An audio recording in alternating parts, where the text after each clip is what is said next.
Hello student, नमस्कार। स्वागत है आपका आपके अपने चैनल एमएलटी एजुकेशन पॉइंट पर। कैसे हैं आप सभी? तो आज की क्लास में हम पढ़ने वाले हैं एक बहुत ही बेहतरीन टॉपिक, एंटमीबा हिस्टोलाइटिका की लाइफ साइकिल।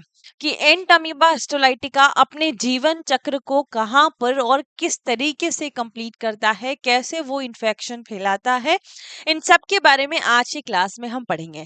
तो देखिए, हम जब भी कोई पैरासाइट पढ़ते हैं तो सबसे पहले उसका इंट्रोडक्शन समझते हैं, फिर उसकी मॉर्फोलॉजी देखते हैं, उसका हैबिटेट, फिर उसकी लाइफ साइकिल, फिर उसका लेबोरेटरी डायग्नोसिस, पैथोजेनिसिटी और ट्रीटमेंट एंड प्रिवेंशन। तो ये एक पूरी प्रक्रिया जो होती है पैरासाइट की, वो सब हमें पढ़नी पड़ती है। जिसमें अगर हम एंट अमीबा हिस्टोलाइटिका की बात करें तो ये एक अमीबा है। और अमीबा का इंट्रोडक्शन क्या है, मींस एंट अमीबा हिस्टोलाइटिका का इंट्रोडक्शन, मॉर्फोलॉजी और हैबिटेट हम प्रीवियस क्लास में बहुत अच्छे से समझ चुके हैं। तो अगर आपने वो क्लास नहीं देखी है तो पहले आप वो क्लास देखिए, फिर देन आप लाइफ साइकिल पर आइएगा, ताकि आपको सारी चीजें अच्छे से समझ में आ सके। देखिए, आपका कॉन्सेप्ट क्लियर करना जरूरी है कि आपको चीजें समझ में आ रही है या नहीं आ रही है। रटने की कोशिश मत करो। अगर रटोगे तो आज याद रह जाएगा, कल तक याद रख लोगे ज्यादा से ज्यादा, फिर आप भूल जाओगे। समझने की कोशिश करो कि आखिर में ये कैसे हो रहा है, क्यों हो रहा है। और जो भी आप पढ़ रहे हो उसके शॉर्ट नोट्स बनाकर उसको रिवाइज करो। केवल बादाम खाने से चीजें याद नहीं रखेगी, उसको रिवाइज करना पड़ेगा। अगर रिवाइज करेंगे तो लॉन्ग टाइम तक याद रहेगा। 8 दिन बाद रिवाइज किया, फिर 10 दिन बाद, फिर 15 दिन बाद, फिर 1 महीने बाद, फिर 6 महीने बाद भी करोगे ना, तो भी लॉन्ग टाइम तक आपको याद रहेगा। तो चलिए आज की क्लास स्टार्ट करते हैं एंट अमीबा हिस्टोलाइटिका की। इसकी लाइफ साइकिल के बारे में डिस्कस करते हैं। तो कुछ पॉइंट जो आज की क्लास में हम पढ़ेंगे, लाइफ साइकिल में क्या क्या आता है। जैसे कि सबसे पहले कि होस्ट कौन सा होता है, इसमें इन्फेक्टिव फॉर्म कौन सा है, मोड ऑफ ट्रांसमिशन क्या है, और देन फिर लाइफ साइकिल, और लास्ट में हम पैथोजेनिसिटी के बारे में डिस्कस करेंगे। तो देखिए, एंट अमीबा हिस्टोलाइटिका जो कि एक अमीबा होता है, और अमीबा के सूडोपोडिया प्रेजेंट होते हैं जो कि उसकी लोकोमोशन के लिए जरूरी होते हैं। और कोई भी जो फूड को इनगल्फ करता है वो किसी भी जगह से, उसके लिए जरूरी होता है। अमीबा के अंदर न्यूक्लियस प्रेजेंट होता है, और भी बहुत सारे जैसे वैक्यूल्स प्रेजेंट होते हैं, जो कि हम प्रीवियस क्लास में मॉर्फोलॉजी में बहुत अच्छे से पढ़ चुके हैं। अब देखिए, लाइफ साइकिल में सबसे पहले शुरुआत करते हैं हम इसके इन्फेक्टिव फॉर्म से। लाइफ साइकिल मतलब कि जीवन चक्र चल रहा है। तो जीवन चक्र में हम देखेंगे कि जब कोई भी पैरासाइट किसी भी बॉडी के अंदर इंटर करता है तो उसका कोई ना कोई इन्फेक्टिव फॉर्म होता है। तो एंट अमीबा हिस्टोलाइटिका का भी इन्फेक्टिव फॉर्म होता है। इसका इन्फेक्टिव फॉर्म क्या होता है? सिस्ट। अब कौन सा सिस्ट? देखिए, प्रीवियस क्लास में मैंने आपको इसकी मॉर्फोलॉजी के बारे में पढ़ाया था, एंट अमीबा हिस्टोलाइटिका के, जिसमें मैंने ये 3 फॉर्म इसके बताए थे कि आखिर में ये इन्फेक्शन हुआ कैसे, कहाँ से आई ये चीजें, है ना, कैसे एक दूसरे से इन्फेक्शन ट्रांसमिट हो रहा है। तो 3 फॉर्म में मैंने एक तो ट्रोफोजोइड बताया था, एक प्री सिस्ट बताया था, और एक सिस्ट बताया था। ट्रोफोजोइड जो होता है इसका वेजिटेटिव फॉर्म होता है या ग्रोविंग स्टेज होती है। इस स्टेज में पैरासाइट ग्रो करता है, अपने आप को मल्टीप्लाई करता है, लेकिन ये इन्फेक्टिव फॉर्म नहीं होता है। क्यों इन्फेक्टिव फॉर्म नहीं होता है? क्यों सिस्ट ही होता है, बाकी ये दो क्यों नहीं हो सकते? क्योंकि देखिए, मैं अभी आपको होस्ट के बारे में बताऊंगी और मोड ऑफ ट्रांसमिशन के बारे में बताऊंगी, तो और अच्छे से आपको क्लियर हो जाएगा। लेकिन अभी इतना समझिए कि जैसे आपने प्रोफोजोइड को इंजेस्ट किया, आपकी बॉडी के अंदर डाल लिया, तो हमारी बॉडी के अंदर क्या होता है, जैसे ही आप मुंह से जैसे खाना खाते हैं तो इसोफेगस से कहाँ जाता है? स्टमक में जाता है। तो ट्रोफोजोइड को अगर आपने इंजेस्ट किया तो वो इसोफेगस से कहाँ जाएगा? स्टमक में जाएगा। स्टमक में हमारे पास क्या है? Gastric juice. तो अगर ट्रोफोजोइड गैस्ट्रिक जूस के जांचे में आया तो ये वहीं पर खत्म हो जाता है, ये आगे नहीं बढ़ पाता है, वहीं पर मर जाता है।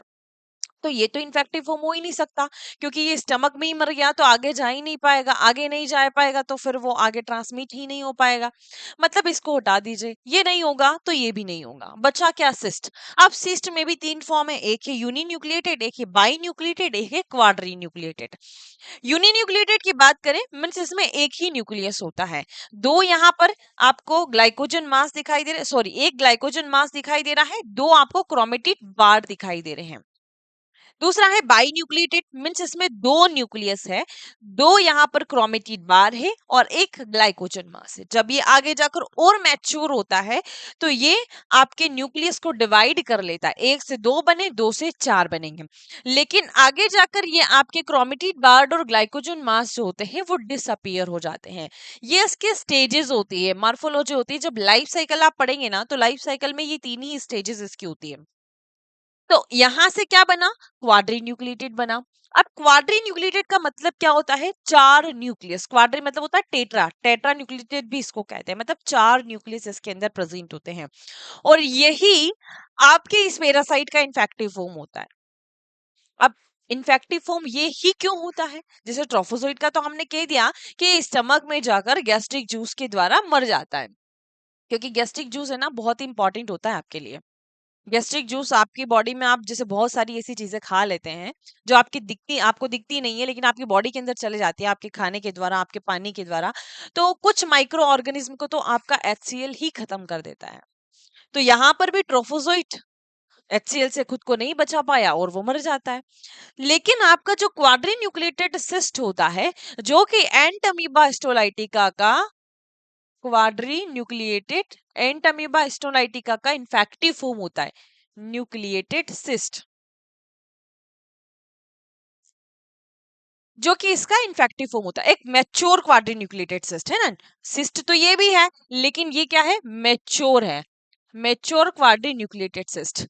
तो इसमें ऐसा क्या होता है, देखिए यहां पर इसकी कवरिंग होती है इस तरीके से, देखो ये इसके अंदर चार न्यूक्लियस प्रेजेंट है। तो ये अपने आप को पूरा इस तरीके से कवर कर लेता है, अपने बाहर एक ऐसी प्रोटेक्टिव लेयर बना लेता है जिससे कि HCl इसका कुछ भी नहीं बिगाड़ पाया। तो हमारी जैसे हमने, मान लो आप कोई भी खाना खा रहे हैं, पानी पी रहे हैं, है ना, तो आपने खाना खा लिया, उसके बाद लास्ट में सुबह सुबह आप पोटी करने जाते हैं तो आपने फीसेस रिलीज किया।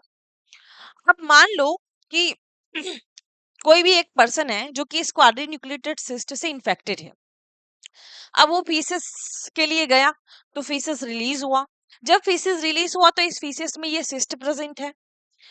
अगर यहाँ पर मक्खी बैठ गई तो क्या होगा, इस पोटी में से उसने सिस्ट उठाया, यानी कि फीसेस से सिस्ट उठाया, और फिर यही मक्खी आपके खाने पर जाकर बैठ गई और वही खाना आपने खा लिया, तो ये सिस्ट आपकी बॉडी के अंदर चला गया।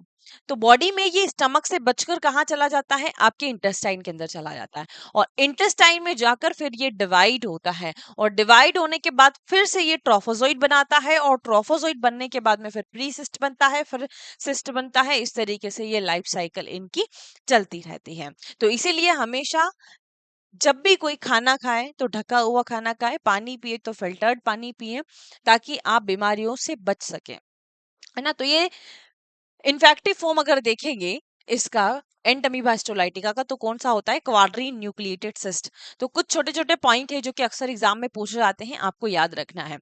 इन्फेक्टिव फॉर्म हो गया आपका क्वाड्री न्यूक्लिएटेड सिस्ट। अगला आता है आपका मोड ऑफ ट्रांसमिशन, कि इन्फेक्शन हुआ कैसे। भैया इन्फेक्टिव फॉर्म तो हमें पता चल गया, लेकिन ये हमारी बॉडी के अंदर गया कैसे, स्किन से गया, माउथ से गया, कैसे गया, है ना। तो इसका जो मोड ऑफ ट्रांसमिशन होता है वो होता है कंटामिनेटेड फूड एंड वाटर को इंजेस्ट करने से।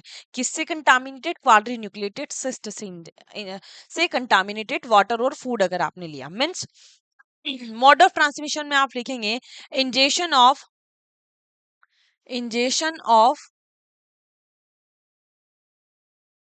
कंटामिनेटेड फूड और वाटर। किससे, तो क्वाड्री न्यूक्लिएटेड सिस्ट से। अगर आप कोई ऐसा खाना खाते हैं, कोई ऐसा पानी पीते हैं जिसमें ये क्वाड्री न्यूक्लिएटेड सिस्ट प्रेजेंट है, तो ये आपके बॉडी के अंदर जाकर इन्फेक्शन कॉज करेगा और अपनी लाइफ साइकिल को कंटिन्यू रखेगा, और फिर फीसेस के थ्रू ये सिस्ट बनकर रिलीज होगा। आपने इंजेस्ट भी सिस्ट किया और निकलेगा भी सिस्ट, ठीक है। तो ट्रोफोजोइट आपकी बॉडी में जाकर सरवाइव नहीं कर सकता, और ना ही ट्रोफोजोइट बाहर इन्वायरमेंट में ज्यादा टाइम तक सरवाइव कर सकता है। अब ये ट्रोफोजोइट कैसे रिलीज हुआ वो लाइफ साइकिल में आपको पता चलेगा। तो देखिए, आपने अगर कोई ऐसा खाना या पानी पिया जिसमें क्वाड्रीन्यूक्लिएटेड सिस्ट प्रेजेंट है, तो फिर आपका सिस्ट अंदर जाकर क्या करेगा, वो अपना मल्टीप्लिकेशन चालू कर देता है और एंटमीबा स्टोलाइटिका की लाइफ साइकिल को कंटिन्यू रखता है। अब ये सिस्ट मैंने कहा कि इसकी प्रोटेक्टिव लेयर के कारण वो आपके स्टमक से बच जाता है, और बचने के बाद में फिर स्टमक से आगे स्मॉल इंटेस्टाइन में जाता है, फिर लार्ज इंटेस्टाइन में जाता है, और फिर फीसिस के थ्रू रिलीज होता है। नेक्स्ट चलिए, अगला आता है आपका होस्ट। होस्ट देखो एक बहुत इंपॉर्टेंट पॉइंट होता है आपके पैरासाइट का, क्योंकि पैरासाइट अपनी लाइफ साइकिल को कंप्लीट करता है एक होस्ट के अंदर। उसकी लाइफ साइकिल को कंप्लीट करने के लिए उसको होस्ट की जरूरत होती है। बिना होस्ट के वो अपनी लाइफ साइकिल को कंप्लीट नहीं कर सकता। अब किसी पैरासाइट को एक होस्ट की जरूरत होती है, किसी को 2 की, और किसी को 3 की। तो अगर एंट अमीबा हिस्टोलाइटिका की बात करें, तो इसको कितने होस्ट की जरूरत होती है? इसकी लाइफ साइकिल केवल एक होस्ट में कंप्लीट होती है, और वो होस्ट है आपका human. Human only one host में। तो मैं होस्ट की आपको टेबल बनाकर दे चुकी हूँ। जब इंट्रोडक्शन मैंने पढ़ाया था कि कौन से पैरासाइट का कौन सा होस्ट होता है, कौन से पैरासाइट में मेन होस्ट होता है, किसमें 2 इंटरमीडिएट होस्ट होते हैं, ये पूरी टेबल में आपको दे चुकी हूँ। उसको आप अच्छे से याद कर लेना, उस टेबल को आप बना लेना और अपनी टेबल के आगे लगा लेना। ठीक है, जहां पर भी आप पढ़ाई करते हैं, ताकि अच्छे से आपको वो याद हो जाए सारे ही नाम, क्योंकि वहां से अक्सर क्वेश्चन पूछे जाते हैं एग्जाम में। चलिए, तो होस्ट भी हो गया। ये 3 चीजें आपकी जरूरी होती है जब भी आप कोई पैरासाइट पढ़ते हैं। इन्फेक्टिव फॉर्म कौन सा है, मोड ऑफ ट्रांसमिशन क्या है, और होस्ट कौन सा है। अब हम शुरुआत करते हैं इसके लाइफ साइकिल की। तो लाइफ साइकिल की शुरुआत कहाँ से होगी, कि आपने इंजेक्शन किया सिस्ट को, वहीं से शुरुआत होगी। क्योंकि आप इंजेस्ट करेंगे तभी तो आगे जाकर उसकी प्रोसेस हो पाएगी। तो जैसे ही आप सिस्ट को इंजेस्ट करते हैं, आपकी बॉडी के अंदर डालते हैं, उसकी लाइफ साइकिल शुरू हो जाती है ना। अब इसकी लाइफ साइकिल 2 फेजेस में कंप्लीट होती है। कौन कौन सी? एक तो होती है एग्जिस्टेशन, एग्जिस्टेशन, और एक होती है एंसिस्टेशन। मेरे साथ साथ समझने की कोशिश कीजिए। देखो, आपको अगर ऐसा लगता है कि पैरासाइटोलॉजी बहुत टफ सब्जेक्ट है, तो उम्मीद करती हूँ कि मुझसे पढ़ने के बाद आपको इजी लगने लगेगा।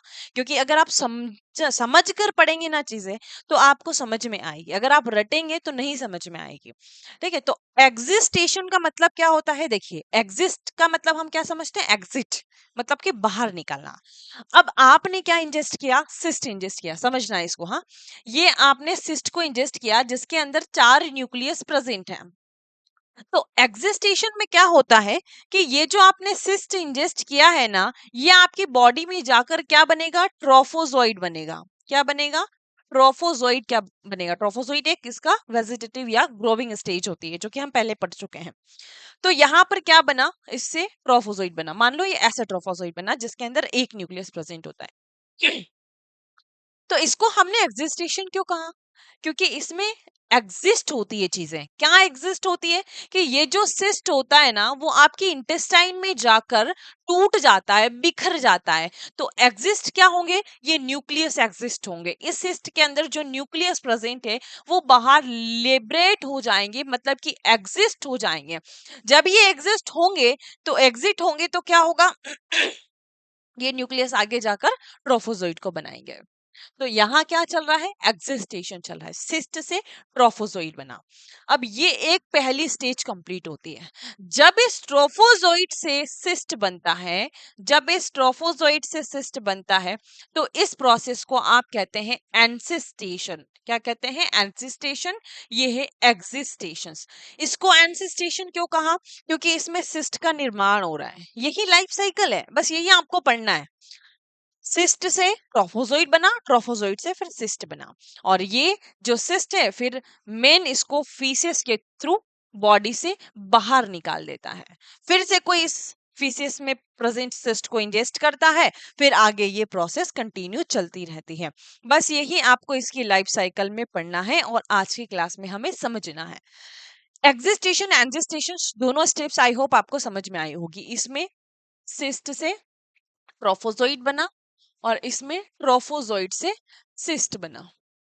ओके, अब देखो, सबसे पहले हम एग्जिस्टेशन को पढ़ते हैं कि एग्जिस्टेशन में क्या होता है, कैसे आपकी बॉडी में सिस्ट जाता है और जाने के बाद उस वो न्यूक्लियस को लिबरेट करता है और फिर ट्रोफोसाइट का निर्माण होता है। तो एग्जिस्टेशन पढ़ने से पहले सबसे पहले हम समझते हैं कि हुआ क्या, कि आपने कंटामिनेटेड फूड और वाटर को इंजेस्ट किया, आपकी बॉडी के अंदर डाल दिया। वो इसोफेगस से फिर कहाँ गया, आपके स्टमक के अंदर गया, स्टमक से फिर कहाँ जाएगा, आपकी इंटेस्टाइन के अंदर जाएगा। चलिए वो समझे। मैं यहाँ पर बनाकर आपको बता रही हूँ, इसको थोड़ा सा रिमूव कर रही हूँ ताकि आपको समझ में आ जाए चीजें।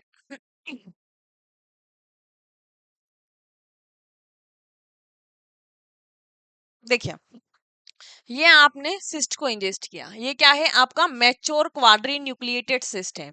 ये कहाँ गया जी, आपके स्टमक में गया, क्योंकि ये बच गया आपके किससे, HCl से। तो ये जो HCl प्रेजेंट है वो इसके ऊपर अटैक करता है, तो ये मार नहीं पाता है इसको, ये बादशाह है। क्योंकि कुछ ऐसे पैरासाइट्स बैक्टीरिया भी होते हैं जो कि HCl से लड़कर अंदर चले जाते हैं, है ना। तो देखिए, अब यहाँ से वो आ गया है, अब यहाँ कहाँ जाएगा, आपके स्मॉल इंटेस्टाइन के अंदर जाएगा। आगे क्या प्रेजेंट है, आपके स्मॉल इंटेस्टाइन। यहाँ से गया जी आपके स्मॉल इंटेस्टाइन के अंदर, इसने एंट्री ले ली। स्मॉल इंटेस्टाइन के बाद आपकी लार्ज इंटेस्टाइन आएगी। मैं रफ डायग्राम बना रही हूँ आपको समझाने के लिए, हाँ, डायग्राम को माइंड मत कीजिएगा। ओके, ये आपका वो वाला भाग होता है, यहाँ अपेंडिक्स बना लेते हैं, क्योंकि ये स्मॉल इंटेस्टाइन का एंड पार्ट है और ये लार्ज इंटेस्टाइन का फर्स्ट पार्ट है, इसीलिए मैंने इनको थोड़ा सा हाईलाइट यहाँ पर कर दिया है। अब देखिए, सिस्ट की एंट्री कहाँ से हुई है, आपके माउथ से, इसोफेगस से होते हुए स्टमक, स्टमक से होते हुआ इंटेस्टाइन। अब इंटेस्टाइन में आपके 3 पार्ट होते हैं। कौन कौन से पार्ट होते हैं जी इंटेस्टाइन के, एक आपकी जो स्मॉल इंटेस्टाइन होते हैं उसके। तो स्मॉल इंटेस्टाइन की अगर आप बात करेंगे, तो इसमें आपका जो फर्स्ट पार्ट होता है वो है डिओडेनम, सेकंड है जेजुनम और थर्ड है इलियम। थर्ड है इलियम। तो ये जो सिस्ट होता है वो कहां पर जाकर लिबरेट करता है न्यूक्लियस को, कहां पर जाकर एग्जिस्टेशन से स्टार्ट होती है, क्योंकि यहां से गया, यहां आया, यहां से यहां आया, फिर ये आपका इलियम जो कि सबसे लास्ट पार्ट होता है स्मॉल इंटेस्टाइन का, इलियम है ना, ये इलियम। तो यहां पर आकर एग्जिस्टेशन आपकी स्टार्ट हो जाती है। ठीक, एंट्री हो गई है सिस्ट की। अब चलो करवा लेते हैं एग्जिस्टेशन। क्या हुआ, स्मॉल इंटेस्टाइन में जो आपका सिस्ट आया है, उस सिस्ट की वॉल जो है वो डैमेज होती है और लाइज्ड हो जाती है। किसके कारण, क्योंकि स्मॉल इंटेस्टाइन में जूसेस प्रेजेंट होते हैं, डाइजेस्टिव जूसेस है, पेनक्रियाटिक जूस जो कि पेनक्रियास से आ रहा है, बाइल जूस भी आपका आ रहा है। तो ये क्या करते हैं, आपके स्मॉल इंटेस्टाइन के सबसे पहले तो वहां पर अल्कलाइन मीडियम प्रोवाइड करवाते हैं। दूसरी बात, जो पेनक्रियाटिक जूस आया उसमें एंजाइम प्रेजेंट है, उसमें एक ऐसा एंजाइम्स होता है जिसे हम कहते हैं ट्रिप्सिन। वो एंजाइम क्या करता है, इस सेल वॉल को डिस्ट्रॉय करता है, इस सेल वॉल को डैमेज करता है। ये जो सिस्ट की सेल वॉल है, इसके अंदर ये न्यूक्लियस प्रेजेंट है। तो क्या करेगा, आपका जब आपका सिस्ट जब स्मॉल इंटेस्टाइन के अंदर आता है, तो ये सिस्ट की वॉल जो है वो डैमेज होती है, टूटने लगती है, लाइज्ड हो जाती है। किसके कारण, अल्कलाइन मीडियम के कारण और ट्रिप्सिन एंजाइम के कारण, और एक्सिटेशन अकर होती है। अभी और समझेंगे, एक्सिस्टेशन अभी कंप्लीट नहीं हुआ है ना, अभी चल रहा है, क्योंकि अभी ट्रोफोजोइन का निर्माण नहीं हुआ। देखिए, तो यहाँ इसकी वॉल टूटनी शुरू हो गई। वॉल टूटनी जैसे ही शुरू होगी, क्या होगा, द साइटोप्लाज्म गेट डिटैच। ये डिटेक्टेड नहीं है ना, डिटैच। डिटेस्ट मतलब कि हटने लगता है यहाँ से, है ना। तो साइटोप्लाज्म क्या करेगा, बिखरने लग जाएगा, क्योंकि सेल वॉल टूटी इसकी, तो यहाँ पर साइटोप्लाज्म बिखरने लग जाएगा। जब साइटोप्लाज्म बिखरेगा तो single quadri nucleated amoeba is liberated called metacyst. मतलब कि जो सिंगल क्वाड्री न्यूक्लिएटेड ये जो सिस्ट है, इसमें से ये न्यूक्लियस क्या हो जाएंगे, अलग होने लग जाएंगे। ये अलग हो गए, और ये जो अलग हो गए न्यूक्लियस है, इनको हम मेटासिस्ट कहते हैं। क्या कहते हैं, मेटासिस्ट कहते हैं। न्यूक्लियस निकले बाहर, उनको हमने मेटासिस्ट कह दिया। अब देखो, आपकी बॉडी के अंदर जरूरी नहीं हो कि केवल एक ही सिस्ट एंट्री हो, एक ही सिस्ट की एंट्री हो। ये मैंने आपको समझाने के लिए बताया है। ऐसे बहुत सारे सिस्ट आप इंजेस्ट करते हैं, और ऐसे बहुत सारे मेटासिस्ट वहां पर रिलीज होते हैं, और बहुत सारे ट्रोफोजोइट्स बनते हैं। तो मेटासिस्ट यहां पर बन गया। अब मेटासिस्ट का क्या होगा जी, the nuclei of the metacyst immediately divide by binary fission giving rise to 8 nuclei.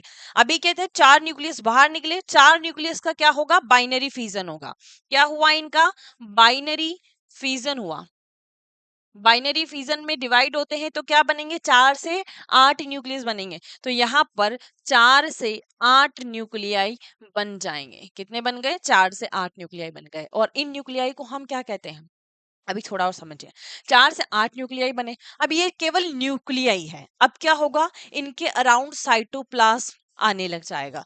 यहां से साइटोप्लाज्म से वो निकला टूट के, फिर यहाँ पर 4 बने, 4 से 8 बने, और उन 8 के अराउंड साइटोप्लाज्म बनने लग जाएगा, क्योंकि आगे जाकर इसको ट्रोफोजोइट बनाना है। तो यहाँ क्या हुआ, each of nuclei immediately surrounded by its own cytoplasm. जैसे ही तुरंत इसमें से निकले, बाइनरी फिजन हुआ, आपका जो न्यूक्लियस बाहर आए और तुरंत इनके सराउंडिंग क्या बनने लग जाएगा, इनका खुद का साइटोप्लाज्म बनने लग जाएगा। तो इनका खुद का साइटोप्लाज्म से सराउंडिंग हो जाता है, बिकम 8 स्मॉल एम्बुलाई। इनको हम क्या कहते हैं, एम्बुलाई, एमोब्यूल, एमोब्यूल कहते हैं, है ना। और इसी को आप मेटासिस्टिक ट्रोफोजोइट भी कहते हैं, मेटासिस्टिक ट्रोफोजोइट भी कहते हैं।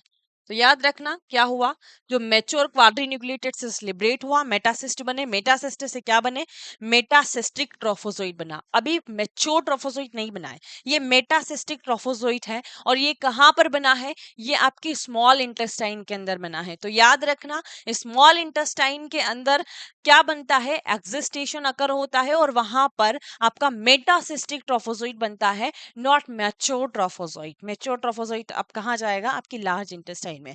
तो ये पूरी प्रोसेस कहां पर होगी, आपकी स्मॉल इंटेस्टाइन के अंदर। देखो इस डायग्राम को देखिए और समझिए क्या हुआ। एक्सिस्टेशन हुआ, सबसे पहले आपने क्वाड्रीन्यूक्लिएटेड सिस्ट को इंजेस्ट किया। इस क्वाड्रीन्यूक्लिएटेड सिस्ट से क्या होंगे, 4 से, ये डायरेक्ट क्या हो गया, हाँ चलिए ये रहा, देखो 4 से आपके 8 बने। अब 8 बनने के बाद में यहाँ पर इनका लिबरेशन हुआ, अलग अलग सभी सेपरेट हो गए। देखिए यहाँ पर सबका अपना खुद का साइटोप्लाज्म हो गया, सबके पास में अपना अपना न्यूक्लियस है, और इनसे क्या बनता है, ट्रोफोजोइट बनता है। अब ये ट्रोफोजोइट मैच्योर कहाँ पर होगा, ये मेटासिस्टिक ट्रोफोजोइट है। ये ट्रोफोजोइट मैच्योर कहाँ पर होगा, आपके लार्ज इंटेस्टाइन के अंदर। और इस प्रोसेस को हम पूरी को कहेंगे एंसिस्टेशन, जहां पर इस ट्रोफोजोइट से सिस्ट बनेगा। ठीक है, तो ये प्रोसेस आपकी लार्ज इंटेस्टाइन में हो रही है। कहाँ हो रही है, लार्ज इंटेस्टाइन में हो रही है। ये आपका न्यू होस्ट है जिसने किसी सिस्ट को इंजेस्ट किया है। तो ये प्रोसेस आपकी स्मॉल इंटेस्टाइन के अंदर हो रही है। कहाँ हो रही है, स्मॉल इंटेस्टाइन के अंदर। तो ये प्रोसेस आई होप आपको समझ में आई होगी। अब हमें पढ़ना है कि ये जो मैच्योर ट्रोफोजोइट बना है, इस मैच्योर ट्रोफोजोइट का होता क्या है। मैच्योर ट्रोफोजोइट जाता है आपकी लार्ज इंटेस्टाइन के अंदर, और जैसे ही लार्ज इंटेस्टाइन के अंदर एंट्री लेगा, एंसिस्टेशन आपका स्टार्ट हो जाता है। अब एंसिस्टेशन स्टार्ट होता है तो ये कहा जाता है, मतलब आपका जो मैच्योर ट्रोफोजोइट है, देखिए metacystic trophozoite are carried into the caecum. कहा गया, सीकम, जो कि लार्ज इंटेस्टाइन का सबसे फर्स्ट पार्ट होता है। तो लार्ज इंटेस्टाइन का सबसे फर्स्ट पार्ट और स्मॉल इंटेस्टाइन का सबसे लास्ट पार्ट इलियम से सीकम में गया। सीकम में जाने के बाद and lost into the sub mucus tissue of the large intestine and grow और मल्टीपल बाय बाइनरी फिजन। देखो याद रखना कि एंसेस्टेशन केवल इंटेस्टाइन के ल्यूमन में ही होता है, बाकी अदर किसी भी साइट पर नहीं होता है, क्योंकि ये ट्रोफोजोइट आपकी बॉडी के किसी अदर पार्ट में भी चला जाता है। कैसे जाता है, अभी आगे आपको बताने वाली हूँ। अदर पार्ट में जैसे कि मान लो लीवर में चला गया, लेकिन लीवर में ये प्रोसेस नहीं होगी। लीवर में आपका ट्रोफोजोइट अगर गया तो ट्रोफोजोइट से प्री सिस्ट और सिस्ट नहीं बनेगा, वहां वो टिश्यू नेक्रोसिस कर सकता है, टिश्यू डैमेज कर सकता है, इन्फेक्शन कोस कर सकता है, बट वहां पर वो रिप्रोडक्शंस नहीं कर सकता। सॉरी, रिप्रोडक्शंस नहीं, ये अपनी प्रोसेस को आगे कंटिन्यू नहीं कर सकता। देखिए, तो ये क्या हुआ, जो ट्रोफोजोइट होता है वो आपके लार्ज इंटेस्टाइन में जाता है, और लार्ज इंटेस्टाइन में जाने के बाद क्या होता है, ये डिवाइड होता है बाइनरी फिजन के द्वारा। और जब डिवाइड होता है तो कई सारे ट्रोफोजोइट को बनाता है। कई सारे ट्रोफोजोइट ने बना लिए लार्ज इंटेस्टाइन के अंदर। उसके बाद क्या होता है, लार्ज इंटेस्टाइन में कई सारे ट्रोफोजोइट बनाने के बाद during growth of Entamoeba histolytica, जब इस ट्रोफोजोइट की ग्रोथ होती है तो bring about tissue destructions and necrosis of tissue and produce ulcer. क्या होता है कि जब ये आपकी लार्ज इंटेस्टाइन के अंदर जाता है, ये आपका सीकम वाला पार्ट है, सीकम के अंदर इसने एंट्री ले ली है आपके ट्रोफोजोइट ने, इसके अंदर एक न्यूक्लियस प्रेजेंट है, ये मैच्योर ट्रोफोजोइट है। तो जब इसकी ग्रोथ होती है तो क्या होता है, ये टिश्यू के अंदर एंट्री ले लेता है, कहाँ चला जाता है, टिश्यू के अंदर। ये ल्यूमेन है ना, तो ल्यूमेन से जब ट्रोफोजोइट टिश्यू के अंदर एंट्री ले लेता है, जब टिश्यू इन्वेड होता है, तो उस कंडीशन में ये क्या करता है, ट्रोफोजोइट आपकी टिश्यू का डिस्ट्रक्शन शुरू कर देता है, नेक्रोसिस शुरू कर देता है, destruction and necrosis of tissue. उसके कारण वहां पर अल्सर प्रोड्यूस होता है, और वो जो अल्सर होता है ना, वो फ्लास्क शेप अल्सर आपको दिखता है। अभी पैथोजेनिसिटी में आपको बताने वाली हूँ। तो ये ट्रोफोजोइट अगर टिश्यू में इन्वेड हुआ तो वहां पर नेक्रोसिस कॉज करेगा, डिस्ट्रक्शन कॉज करेगा, और जिसके कारण आपको अल्सर होने लगेगा। इसके अलावा बहुत सारे सिम्टम्स आपको देखने को मिलते हैं, डायरिया देखने को मिलता है, अमीबिक डिसेंट्री देखने को मिलती है, स्टूल में फॉलिंग स्मेल आती है, आरबीसी देखने को मिलती है ना, पेट दर्द होता है, बहुत ब्लोटिंग होती है, डायरिया, बहुत सारे सिम्टम्स देखने को मिलते हैं। लेकिन सभी पेशेंट में सिम्टम्स नहीं दिखते हैं। कौन से पेशेंट में देखते हैं अभी बताऊंगी, थोड़ी सी शांति रखिए। देखिए, तो अल्सर इसने प्रोड्यूस किया, डिस्ट्रक्शन हुआ टिश्यू का।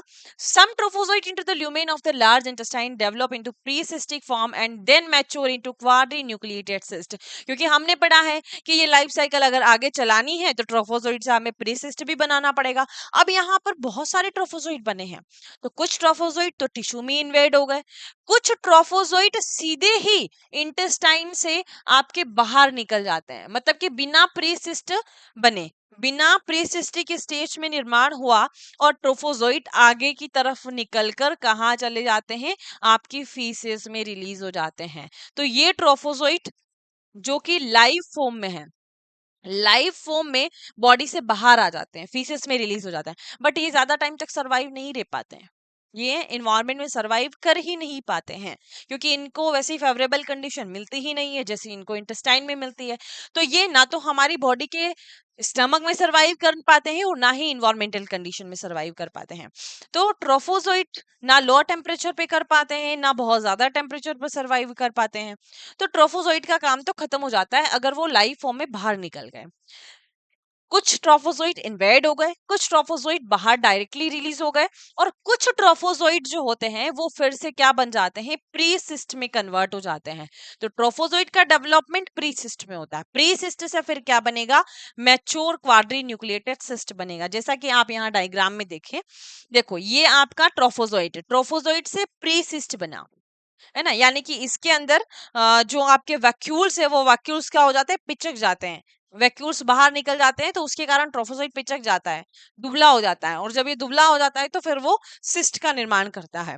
तो यहाँ से फिर सिस्ट का निर्माण होता है। अब सिस्ट को देखिए, सबसे पहले तो यूनी न्यूक्लिएटेड सिस्ट बना, फिर बाई न्यूक्लिएटेड सिस्ट बना, और फिर आपका क्वाड्री न्यूक्लिएटेड सिस्ट बना। क्या बना, क्वाड्री न्यूक्लिएटेड सिस्ट बना, मतलब कि मैच्योर सिस्ट बना, जो कि आगे जाकर इन्फेक्शन को ट्रांसमिट करेगा। यानी कि अगर ये आपके फीसेस में रिलीज हुआ तो क्या होगा, अगर फिर से उस फीसेस को किसी ने इंजेस्ट किया वाटर के through, contaminated water, contaminated food के थ्रू, तो उसके अंदर वो लाइफ साइकिल कंटिन्यू हो जाती है, सिस्ट फिर गया, फिर ये आगे की प्रोसेस पूरी कंटिन्यू चलती रहती है। तो क्या हुआ आपके लार्ज इंटेस्टाइन के अंदर, देखिए, एक मिनट, बेक आ गया अपन। लार्ज इंटेस्टाइन के अंदर क्या हुआ कि ये फिर क्वाड्री न्यूक्लिएटेड सिस्ट बना आपके प्री सिस्ट से, और which are passed into faeces to repeat the cycle, और ये बाहर निकल जाते हैं, और इस तरीके से ये लाइफ साइकिल फिर से रिपीट हो जाती है। लेकिन in most of the cases, Entamoeba histolytica remain as common cells the large intestine without causing any effect. Such person carrier or asymptomatic cyst passer and responsible for a spread of infection in the community. मतलब कि कुछ या most of the Entamoeba histolytica के जो patient होते हैं उनमें ये एज अ कॉमन सेल्स की तरह काम करता है, मतलब कि उनको कोई भी इन्फेक्शन कोज नहीं करता है। क्योंकि इन्फेक्शन कब होगा, जब वो टिश्यू में इन्वेड करेगा। अगर वो टिश्यू में इन्वेड नहीं कर रहा है, डायरेक्टली पास हो रहा है, तब तो कोई दिक्कत नहीं है है ना, चाहे वो सिस्ट में बनकर निकल रहा हो, चाहे लाइव ट्रोफोजोइट निकल रहा हो। तो मोस्ट ऑफ केसेस आप देखेंगे ना, मतलब अप्रोक्स 90% केसेस में तो आपके ट्रोफोजोइट ऐसे ही रिलीज हो जाते हैं जिसमें कोई सिम्टम्स नहीं शो होते पेशेंट के अंदर। लेकिन अगर वो टिश्यू में इन्वेड कर गया तो फिर वो डिस्ट्रक्शन कॉज करेगा, अल्सर का फॉर्मेशन करेगा। ओके, तो यहाँ पर देखिए, बट समटाइम्स द इन्फेक्शन में भी क्लिनिकल डिसीज और इंश्योर, लेकिन कभी कभी वो टिश्यू में इन्वाइड हो गया तो फिर वो डिसीज कॉज कर सकता है। बॉडी के अंदर है, डिसीज कॉज नहीं कर रहा है क्योंकि वो टिश्यू में इन्वेड नहीं हुआ है। अगर वो हो गया तो फिर वो डिसीज कॉज कर सकता है, ठीक है।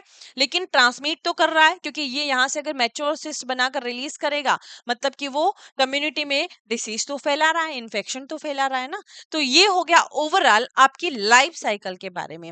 तो लाइफ साइकिल आई होप आपको अच्छे से समझ में आई होगी। अब हम एक चीज और देख लेते हैं, बस इस लाइफ साइकिल को जो भी हमने पढ़ा है उसको एक बार मैं यहाँ से रिवाइज करवा देती हूँ, फिर हम पैथोजेनिसिटी के ऊपर चलते हैं। तो सबसे पहले आपने कंटामिनेटेड फूड और वाटर लिया जिसमें क्वाड्रीन्यूक्लिएटेड सिस्ट प्रेजेंट था। यह सिस्ट को आपने इंजेस्ट किया, वो आपके स्टमक में गया, स्टमक से फिर आपके स्मॉल इंटेस्टाइन में गया। स्मॉल इंटेस्टाइन में क्या प्रेजेंट है? ट्रिप्सिन प्रेजेंट है।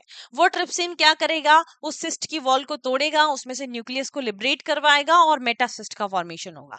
जब मेटासिस्ट का फॉर्मेशन होगा स्मॉल इंटेस्टाइन के इलियम वाले पार्ट में, तो क्या होगा? वो फिर आपका मेटासिस ट्रोफोजोइट में कन्वर्ट होगा, मतलब कि उनके अराउंड साइटोप्लाज्म का फॉर्मेशन हो जाएगा। जब मेटासिस ट्रोफोजोइट बनेगा तो फिर वो मेच्योर ट्रोफोजोइट में कन्वर्ट होगा, डेवलप होगा। मेच्योर ट्रोफोजोइट का डेवलपमेंट आपके लार्ज इंटेस्टाइन के सीकम वाले पार्ट में होता है। कहां पर? ट्रोफोजोइट इन कोलोन यानी कि सीकम वाले पार्ट में होता है। तो सीकम वाले पार्ट में अगर वो ट्रोफोजोइट टिश्यू में इन्वेट कर गया तो इन्फेक्शन कॉज करेगा, नहीं तो वो प्री सिस्ट में कन्वर्ट हो जाएगा और फिर आपकी 1 to 4 जो न्यूक्लियाई बनती है, पहले मोनो मोनो कह सकते हैं, यूनी कह सकते हैं, यूनी न्यूक्लिएटेड, फिर आपका बाई न्यूक्लिएटेड, फिर आपका क्वाड्रन न्यूक्लिएटेड। क्वाड्रीन्यूक्लिएटेड बनने के बाद फिर वो स्टूल में पास होगा, फेसेस के थ्रू पास होगा, और जब फिर से उसको कोई इंजेस्ट करेगा तो फिर वो साइकिल कंटिन्यू चलती रहती है।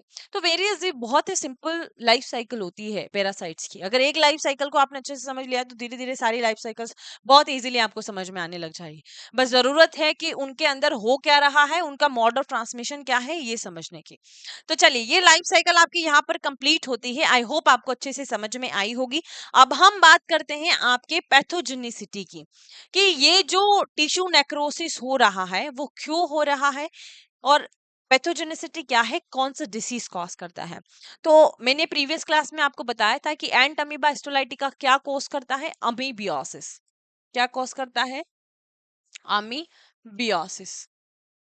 अमीबियोसिस कॉज करता है, जिसके कारण कई सारे सिम्टम्स आपको देखने को मिलते हैं। अगर ये इन्फेक्शन कॉज करता है बॉडी के अंदर, एज अ कॉमन सेल्स काम कर रहा है, तब तो कोई सिम्टम्स नहीं शो होंगे। तो अगर एंट अमीबा हिस्टोलाइटिका की केसेस देखेंगे ना, तो 90% केसेस में तो एंट अमीबा हिस्टोलाइटिका एसिम्टोमेटिक होता है,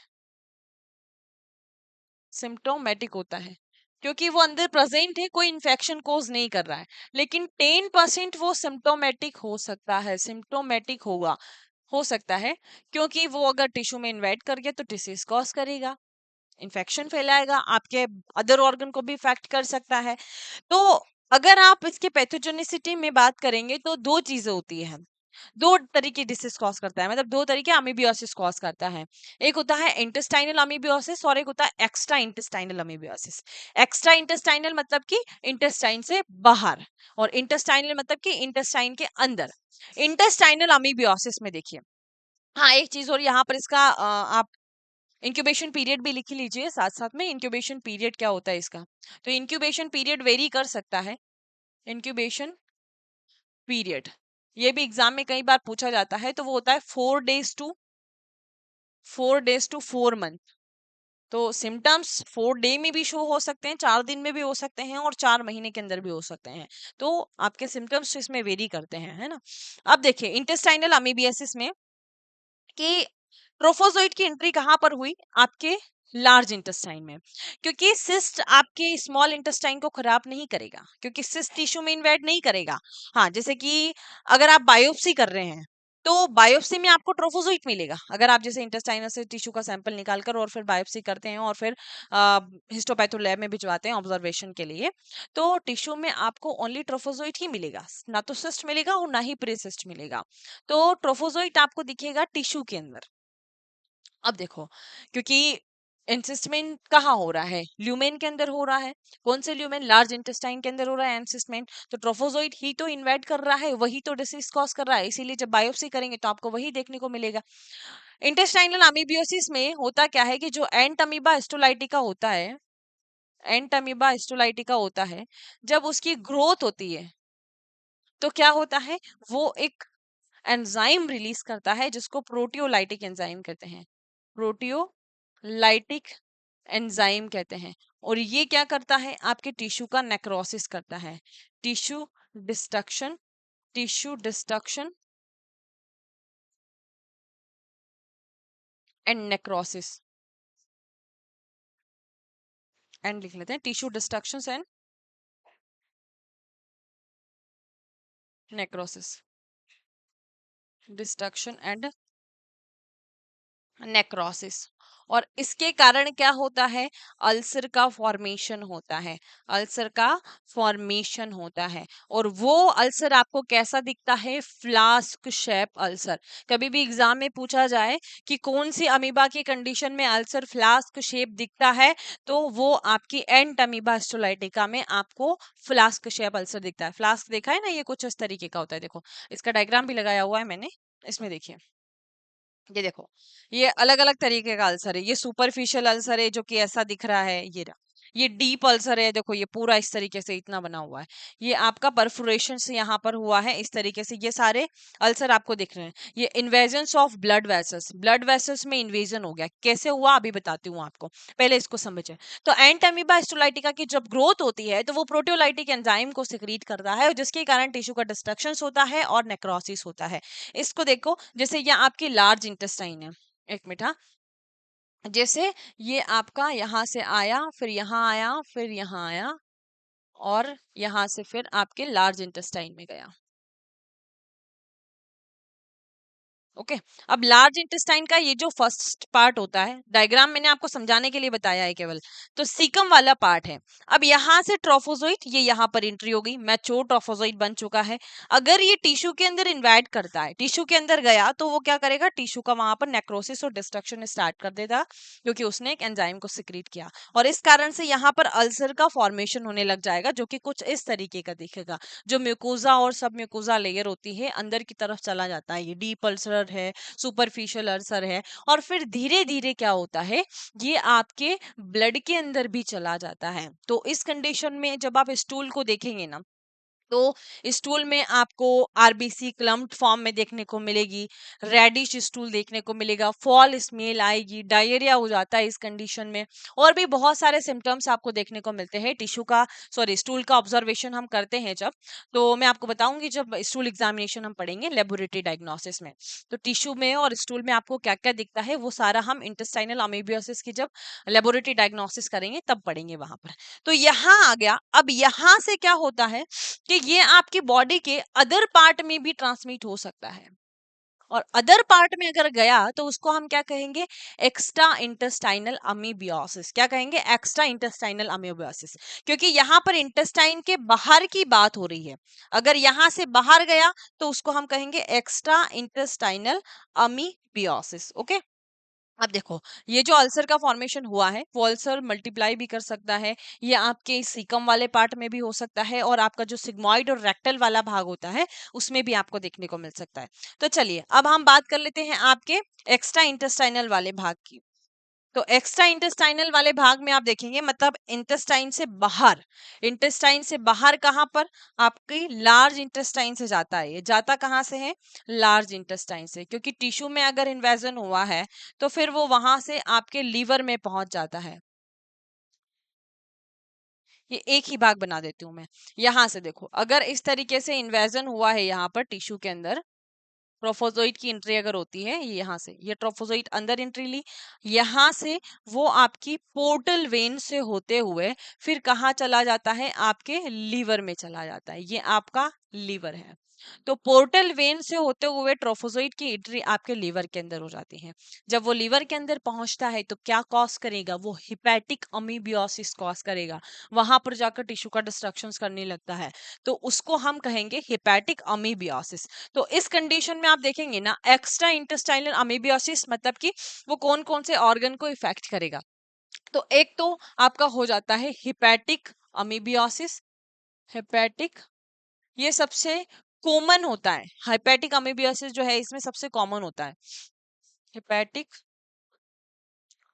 अमीबियोसिस, जो कि आपके लीवर में जाकर इन्फेक्शन कॉज करता है। कौन? ट्रोफोजोइट अगर वहां पर चला गया, लेकिन वहां पर जाकर इसकी लाइफ साइकिल आगे कंप्लीट नहीं होती है, केवल वो टिश्यू का डिस्ट्रक्शन कर सकता है, इन्फेक्शन कॉज कर सकता है। हेपेटिक अमीबियोसिस के बाद आता है, अगर आपके लीवर से वो कोई अदर साइड पर पहुंच गया, अदर साइड पर जैसे आपके लंग्स में पहुंच गया, तो अगर लंग्स में गया तो पल्मोनरी पल्मोनरी अमीबियोसिस कॉज करेगा। लंग्स में गया तो पल्मोनरी अमीबियोसिस कॉज करेगा। और कहा जा सकता है, क्यूटेनियस अमीबियासिस भी होता है। एक आप लिख लीजिए, genital genital urinary amoebiasis. Urinary amoebiasis, ये कहाँ से जा रहा है? आपके लीवर से जा रहा है। लीवर के अलावा अदर ब्लड वेसल से भी चला जाता है, जैसे कि आपके पल्मोनरी अमीबियोसिस तक पहुंच गया, वो लीवर से पहुंच गया। आपके जेनाइटल यूरिनरी अमीबियोसिस ब्लड वेसल्स के थ्रू भी पहुंच सकता है, और इसका कॉमन रूट हो सकता है एक एनाल। अगर एनाल इंटरकॉसेस होता है तो उस कंडीशन में, जैसे कोई एक मेल या फीमेल है जो कि इन्फेक्टेड है एंट अमीबा हिस्टोलाइटिका के ट्रोफोजोइट से, सॉरी सिस्ट से, तो अगर कोई मेल इन्फेक्टेड है और वो फीमेल के साथ एनाल सेक्स करता है, तो उस कंडीशन में वो भी इन्फेक्टेड हो जाती है, या चाहे मेल हो या फीमेल हो, दोनों में से एक दूसरे से इन्फेक्ट हो जाते हैं। तो इसके दो रूट हो सकते हैं, ब्लड वेसल्स भी हो सकता है, एनाल सेक्स भी हो सकता है। क्यूटेनियस हो गया। एक होता है आपका मेटास्टैटिक मेटास्टेटिक मेटास्टैटिक अमीबियोसिस। अमीबियोसिस, मेटास्टेटिक अमीबियोसिस में आपका जैसे ब्रेन है ना, अगर ब्रेन तक पहुंच गया तो टिश्यू डिस्ट्रक्शंस, नेक्रोसिस सब स्टार्ट कर देता है ब्रेन के अंदर। किडनी में भी जा सकता है, मतलब कि आपकी अदर ऑर्गन में पहुंच गया, उसको हम कहते हैं मेटास्टेटिक अमीबियोसिस। जैसे ब्रेन है, किडनी है, स्किन है, इन सब जगह अगर चला जाता है तो उसको हम मेटास्टेटिक अमीबियोसिस कहते हैं, इनके अंदर जाकर और फिर इन्फेक्शन कॉज करता है। तो आपके जेनाइटल वाले एरिया पर इन्फेक्शन हुआ है, वेजाइना है, जैसे पेनिस वाले एरिया है, तो उसको हम कहेंगे जेनाइटो यूरिनरी अमीबियासिस। और आपका लंग्स में जाकर इन्फेक्शन कॉज करता है, उसको हम कहेंगे पल्मोनरी अमीबियासिस। लीवर में होता है तो हिपैटिक अमीबियासिस। तो ये सब हो गए आपके एक्स्ट्रा इंटेस्टाइनल अमीबियासिस के बारे में। तो आई होप आपको ये सारी चीजें समझ में आई होगी। लेकिन एक बात जैसे मैंने आपको कही कि क्या ये ब्लड में जाकर या किसी भी अदर ऑर्गन में जाकर अपनी लाइफ साइकिल को कंप्लीट कर पाता है? तो बिल्कुल नहीं कर पाता है, ये वहां पर टिश्यू डिस्ट्रक्शन और नेक्रोसिस कॉज कर सकता है ओनली। तो आई होप आपको आज की क्लास अच्छे से समझ में आई होगी, सारी चीजें हमने बहुत ही अच्छे तरीके से समझी, सारे कॉन्सेप्ट आपके क्लियर हुए होंगे। अब हम मिलेंगे अगली क्लास में इसके लेबोरेटरी डायग्नोसिस के साथ। तो चलिए मिलते हैं अगले टॉपिक के साथ। Thank you.